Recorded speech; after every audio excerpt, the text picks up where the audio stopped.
Welcome back everyone. James is going to explain the next part of the game of Alchemy. Our game picks elements of history from 1600 to 1800 to form an alternative setting. In this setting there is no electricity, indoor plumbing or mechanisation. Farming, mining and all forms of manufacture are done by hand, meaning life is very hard for many. Transport is still by foot or by horse if you can afford it. Sailing ships take weeks or months to reach other nations. The idea of a postal delivery service goes back to ancient Egypt, and many Europeans now communicate via letter, and so can you in the game of alchemy. Printing exists, but many alchemical texts are often copied by hand, sometimes using ciphers to keep them secret. Poverty and illness abounds, but because alchemy is an expensive hobby, your character will come from a wealthier background. The idea of banknotes was brought back from China by Marco in the 13th century. Many individual banking houses issued them before the Bank of England launched a successful national banknote.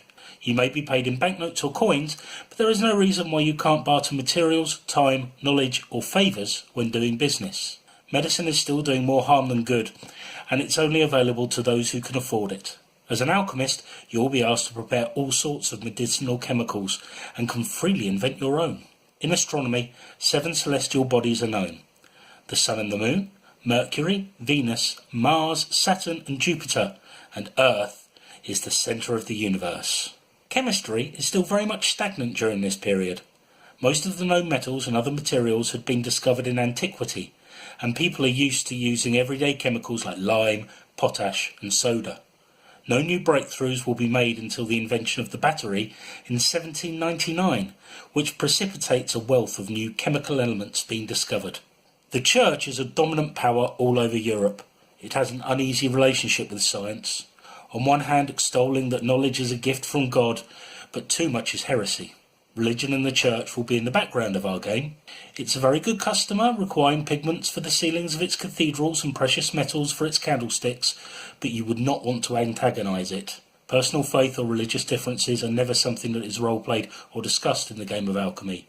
There is more than enough secular strife available. Most of the globe has been mapped, even if it has not yet been visited, colonised and exploited. The political map looks quite different.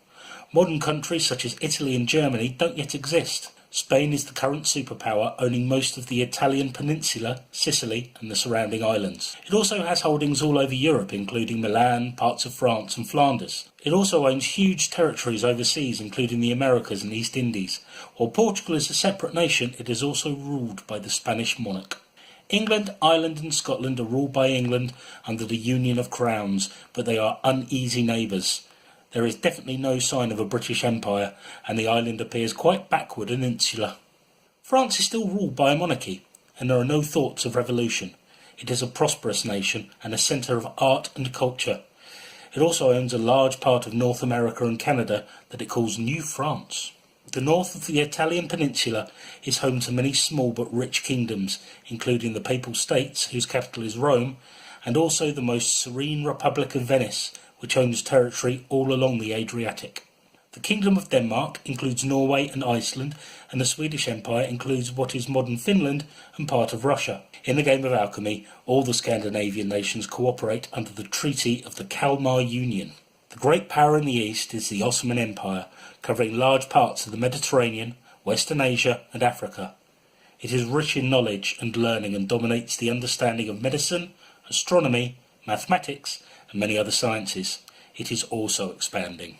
This period was not favourable towards women, but history has many accounts of female alchemists, starting in Egyptian and Greek times, and they were particularly prevalent in China. Even in Europe they wrote and published books, and invented many key items of equipment, such as the alembic, which is used for distilling. The bain-marie, or Mary's bath, was invented by Maria Prophetissima, from which we get the modern double boiler. In the game of alchemy, all the male and female player characters are equal and are measured by their results. Like religion, you may see inequality or traditional roles in the background of the game. There may be some roleplay plot that is geared more towards women and an equal amount focused on men. But as a player you should never suffer any lack of opportunity or potential due to gender. Our game is also a living game. It is not frozen in time or simulating a set period. Each event that passes advances our own internal timeline. New elements and techniques of alchemy will be discovered. as will the demand for products and materials. Political boundaries may change, and kings and queens may come and go. As a player, you may have an effect on the world around you. If you have purchased or been awarded a noble title, you will get to vote on the sweeping political events that are happening off stage.